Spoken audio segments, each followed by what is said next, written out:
Teleamazonas presenta 24 horas con Milton Pérez y Diana León.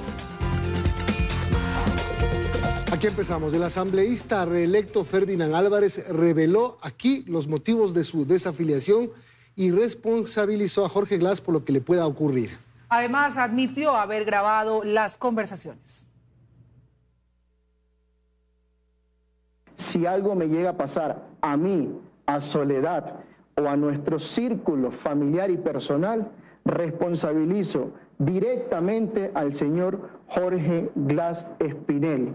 Ya desde fuera del movimiento Revolución Ciudadana, Ferdinand Álvarez lanza duras acusaciones. Quien había sido elegido como coordinador de esa, la bancada más numerosa de la Asamblea, hoy señala a sus otrora compañeros por mirar a otro lado frente a las denuncias de acoso que había hecho a la interna Soledad Padilla, su pareja sentimental, contra su ex jefe Jorge Glass. Padilla cuenta en un comunicado a la opinión pública que trabajó con Glass en el extinto Fondo de Solidaridad, en el Ministerio de Telecomunicaciones de Sectores Estratégicos y en la Vicepresidencia de la República, que lo hizo desde 2008 cuando tenía 22 años y aseguró que durante esos años fue víctima de violencia psicológica y acoso sexual por parte del ex vicepresidente, que no lo había podido identificar pues había normalizado los malos tratos, las amenazas y demás. Agoté todos los medios dentro del movimiento, no solo para que se solucione este problema, sino para que escucharan también a Soledad.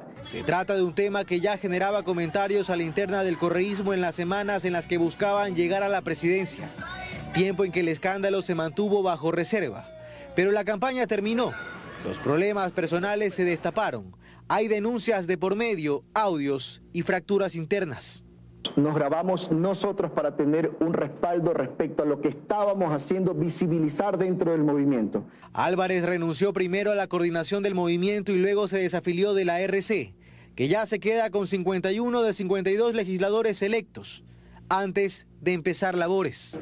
Y eso, dice Álvarez, puede traer consecuencias de las que teme en serio.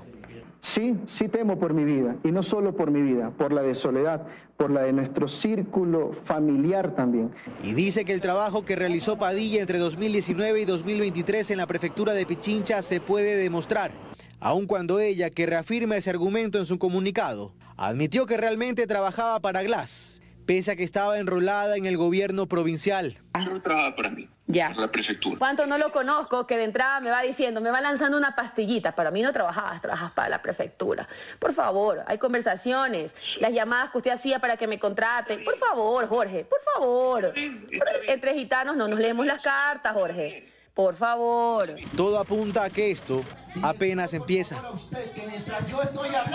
La policía recibe valiosa información en torno al asesinato de Fernando Villavicencio. El plan de recompensas a través de llamadas a la línea 131 ha recibido incluso correos electrónicos con información que está siendo incluida en la investigación del crimen del candidato a la presidencia.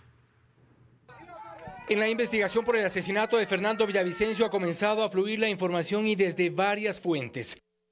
El sistema de recompensas da los primeros resultados aparentemente alentadores sobre la entrega de información que tras la verificación inicial se puede considerar como confiable y así lo reconoce el ministro del Interior Juan Zapata. La información es calificada. O sea, porque cuando una información no es calificada, la llamada simplemente, o lo que nos han dicho, se desecha. Calificar la fuente, calificar la información y pasa a un segundo filtro que es el que determina el monto a cancelar. A través de la línea 131 habilitada para las recompensas y un correo electrónico desde el Ministerio del Interior, se confirma que al corte de hoy son 31 llamadas y 31 correos electrónicos con información importante. Información confiable. Esto está liderado por la Fiscalía, obviamente, es la titular de la investigación y lo que hacemos los investigadores de la policía es apoyar. El ex consultor de la SENAIN, Diego Vallejo, también habló del caso frente a la Fiscalía y a los agentes del FBI. Ofreció contar lo que sabe. Vallejo habría entregado pruebas con nombres y números de gente que días antes había emprendido en el seguimiento al entonces candidato a la presidencia, Fernando Villavicencio. Corresponde a una llamada tripartita. Mi pregunta es, ¿por qué ellos conocían de toda la información que yo le estaba entregando a Fernando Villavicencio? Y la pregunta es clara, porque estaban realizando seguimientos a Fernando Villavicencio. Y hace pocos días Vallejo colgó en sus redes sociales un video con algunas conexiones. Y allí también se muestra una denuncia de Villavicencio que Vallejo supone movió a las mafias. Estamos hablando de una estructura criminal que desapareció de la Contraloría. Informes con responsabilidad penal. Lo cierto es que hay autores materiales que han sido eliminados. Quedan aún otros detenidos, pero el hilo de la información que recaba Fiscalía pretende llegar a quien dio la orden, al nivel más alto de la autoría intelectual de un crimen que sacudió a un país dominado por mafias.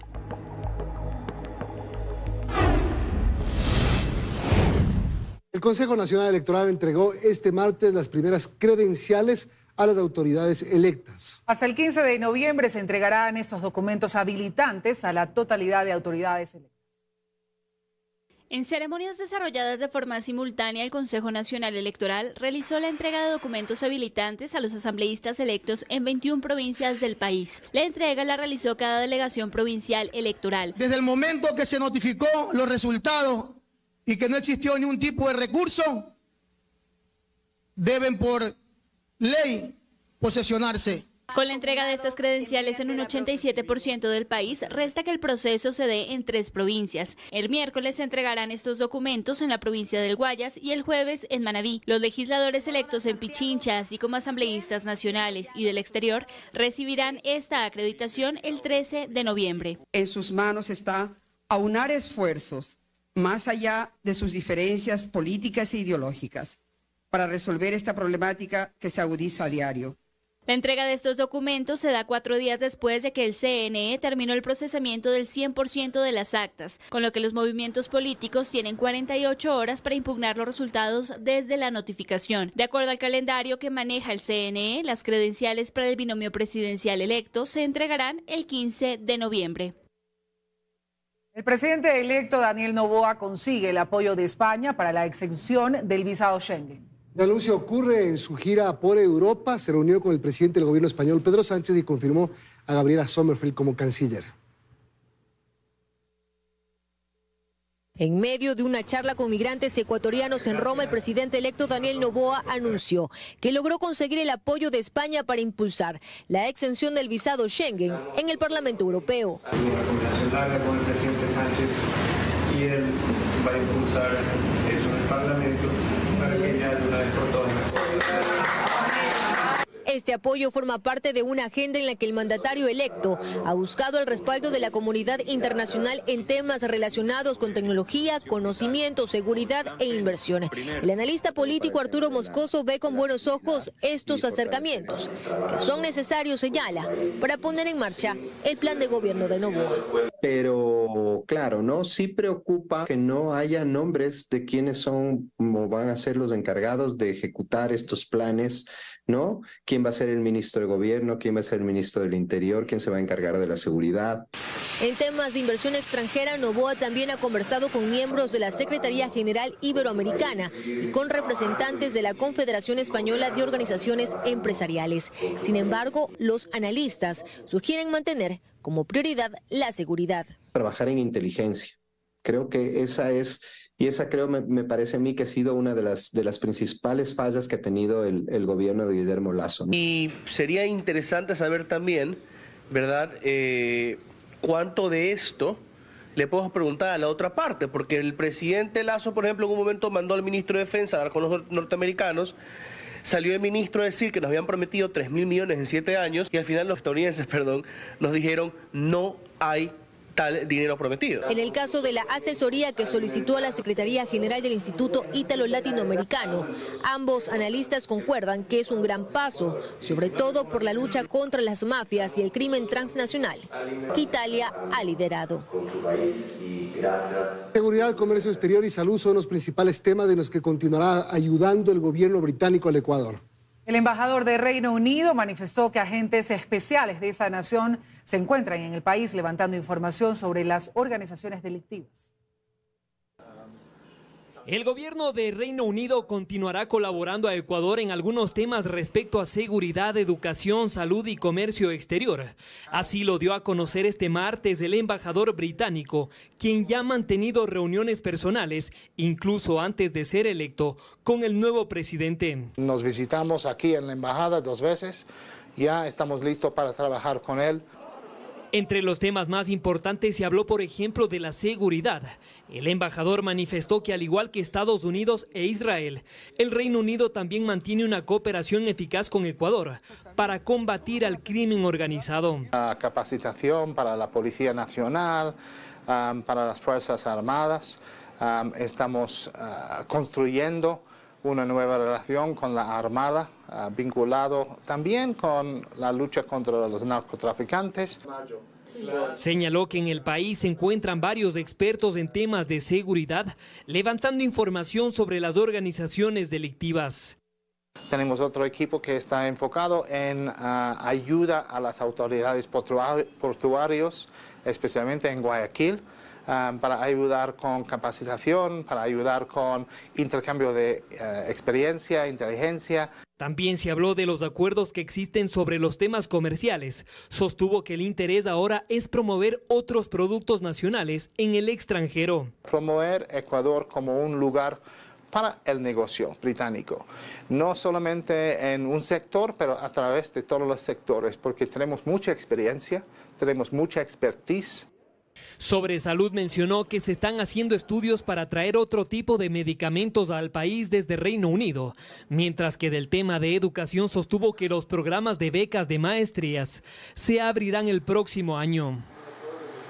El presidente de la República, Guillermo Lasso, se reunió este martes con la directora ejecutiva del Comité contra el Terrorismo de las Naciones Unidas, Natalia Herman, a quien solicitó cooperación y asistencia técnica para enfrentar la situación de inseguridad que atraviesa el Ecuador. De acuerdo con el presidente, el Comité de la ONU ha reconocido el compromiso del gobierno con respecto a la lucha contra el terrorismo y el crimen transnacional. Sin embargo, le han propuesto al país hacer un análisis extendido sobre la situación actual. Seguimos, amigos. El estiaje es cíclico en Ecuador y estaba anunciado. Sin embargo, según expertos, no hubo acciones a tiempo por parte de las autoridades, pese a conocer que la demanda se incrementa anualmente. No ha sido una sorpresa que el estiaje llegaba. Era una guerra avisada para la que no se tomaron previsiones con el fin de evitar apagones. Así, según Hugo Arcos, jefe del Departamento de Energía Eléctrica de la Escuela Politécnica Nacional, hubo varias decisiones que se obviaron durante los últimos años. Ya se tuvo estos indicadores de posibles condiciones críticas. Y hay otros cuestionamientos que hacen consultores acerca de la falta de proactividad por parte de quienes conocían que llegaba el fenómeno del Niño, que de octubre a marzo dejaría de llover en la cuenca oriental y que el parque térmico estaba obsoleto. Nos preguntaremos, ¿y por qué tenemos ese déficit? Justamente porque las térmicas no han sido adecuadamente y oportunamente mantenidas. Y desde el año pasado tuvimos para prepararnos. Entonces, evidentemente, aquí hay un descuido de las autoridades actuales. El SENACE publica actualizaciones constantes de la demanda energética en función de potencia, pero la demanda de energía diaria, según Arcos, es mayor y no puede ser totalmente solventada. Lo que consume diariamente el país en un día típico de semana es del orden de 90.000 megavatios hora. Esa importación está en el orden de 4.400 megavatios hora. Pero lo que pagamos a Colombia debido a que este país por decreto solo nos vende energía generada en térmicas es elevado. Pero a partir de octubre ya empezó a subir a 35, 57 y el último reporte de la semana pasada ya hay picos, porque esto también es horario, de 60 centavos el kilovatio. Para suplir esta energía que importamos de Colombia necesitaríamos instalar 250 megavatios hora de generación térmica funcionando 24/7. Lo que no hay es tiempo, asegura Arcos. Se debe haber pensado en la incorporación de esos 250 megavatios por lo menos hace un año, más de un año atrás. Ahora, cuando ya estamos viviendo la crisis y los ciudadanos a diario se quejan de cortes de energía eléctrica, el ministerio, que por agenda se ha negado a darnos entrevistas para hablar acerca de la situación actual, lanza una campaña de eficiencia energética o de ahorro. De cambiar los hábitos de utilización de la energía, prácticamente le ahorraría al país un 4%, alrededor de 300 gigavatios hora, por 6 meses. No podemos resolver la crisis de esa manera. Los expertos dicen que es momento de que las autoridades transparenten la situación de crisis. Si es que hay apagones, y también el control de las cotas de los embalses que podrían estar llegando a niveles críticos. Bueno, y a propósito, el consumo de electricidad ha incrementado en un 12% a diferencia del promedio histórico que era el 4%. Actualmente el sector eléctrico pasa por uno de sus momentos más críticos, como ya lo vimos, por lo que el ahorro de energía es fundamental. Astrid Singre nos trae las siguientes recomendaciones. ¿Qué tal? En efecto, las altas temperaturas es tan solo una de las razones del aumento del consumo de electricidad en el país, reportándose junio como el mes con el pico más alto en el consumo de luz. Pero ¿qué hacer para no consumir tanta energía y no sobresaturar el sistema eléctrico? Para optimizar nuestro consumo podemos utilizar focos de bajo consumo. Ahorran hasta un 75% de energía. Apaga la luz de los ambientes que no estés utilizando. Usa la luz natural el tiempo que más puedas. Apaga la computadora si no la estás utilizando. Un aparato en posición de espera puede representar hasta un 70% de consumo diario. Sustituye los aparatos viejos por nuevos, ya que consumen menos energía. Cierra bien la puerta del refrigerador para que no utilices energía de más. Y recuerda, entre las 6 de la tarde y las 9 de la noche es el horario de mayor consumo de electricidad. Gracias, Astrid, por esos consejos, porque en menos de 2 semanas se anunciarán racionamientos de agua potable en Cuenca. La situación es crítica debido a la falta de lluvias. Son los efectos del estiaje.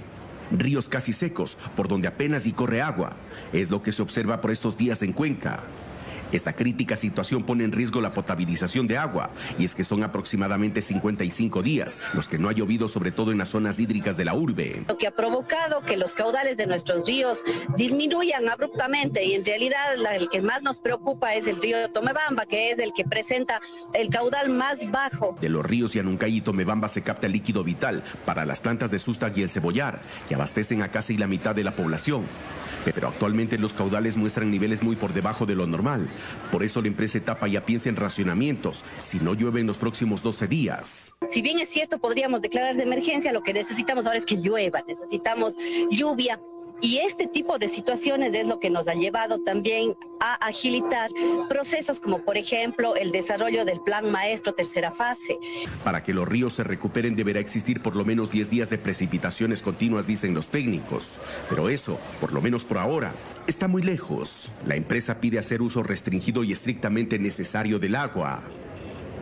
Y les contamos que a partir de hoy, quienes tengan deudas pendientes con la Corporación Nacional de Telecomunicaciones, CNT, podrán pedir la prescripción de la deuda. La entidad presentó un nuevo reglamento para dar este beneficio a quienes tengan valores pendientes por 5 años. Pero me llevo la sorpresa que me dicen que tengo una deuda de $1.900 por una deuda de $300. Decenas de ciudadanos con casos similares a este llegan diariamente hasta la Corporación Nacional de Telecomunicaciones para buscar una solución. Es que las deudas que mantienen con la entidad, algunos incluso desde hace más de una década, ha provocado el bloqueo de sus cuentas. Yo nunca recibí una notificación. A mí me notificaron hace unos días porque me bloquearon las cuentas del banco. Sin embargo, a partir de este martes, quienes atraviesen por este problema podrán solicitar la prescripción de la deuda. CNT presentó un reglamento que permitirá a los ciudadanos acogerse a este beneficio siempre y cuando su deuda tenga más de 5 años, es decir, desde el 23 de octubre de 2018 y no esté con un proceso de coactiva. Este beneficio va a abarcar a las personas naturales o a sus representantes. Simplemente tendrán que llenar con el nombre, el apellido y la cédula del deudor, adjuntar la copia de cédula. La administración tendrá 30 días para contestarle. Según la entidad, serán aproximadamente $95 millones los que serán perdonados, beneficiando a 1.753.000 personas. Pero existen otros 3.313.000 deudores quienes sí deberán cumplir con sus obligaciones, monto que asciende a los $109 millones. Pero si se trata de una coactiva que no fue notificada, podría solicitar este trámite de prescripción. Y si bien la gerente de la entidad reconoce que la cartera vencida es una preocupación, dice que su objetivo es dejar la casa en orden para la siguiente administración. Que esto va a ser de alivio para la ciudadanía, va a transparentar las cuentas de la corporación, porque no es responsable mantener una deuda que al final del día es muy difícil de cobrar. Actualmente CNT tiene una cartera de deudas vencidas que suman los 238 millones de dólares. Más de 117.000 ecuatorianos fueron detenidos, expulsados y deportados en el último año por los Estados Unidos. Emprender el viaje de forma ilegal, además de riesgoso, puede costar entre 15 y 25 mil dólares por persona. Joana Ramos nos cuenta más. Gracias. Un problema que año a año se intensifica, apoyado por diversos factores. La violencia, la falta de oportunidades e incluso la reunificación familiar. Lo cierto es que según el Departamento de Puertos y Fronteras de Estados Unidos, más de 117.000 ecuatorianos fueron detenidos, expulsados y deportados en el último año por ese país. Dentro de ese periodo, los meses en los que hubo más ecuatorianos en condición de detenidos, expulsados y deportados fue diciembre con 16.300 y septiembre con 15.700. De acuerdo con las cifras, en total hubo 49.300 adultos solteros que no lograron ingresar a Estados Unidos. Pero hay una cifra aún más preocupante y es el número de niños que llegan a la frontera solos, sin ningún familiar. Se ubica en 4.000 menores de edad. Ecuador registra más de 30.000 deportados a través de vuelos pagados por Estados Unidos.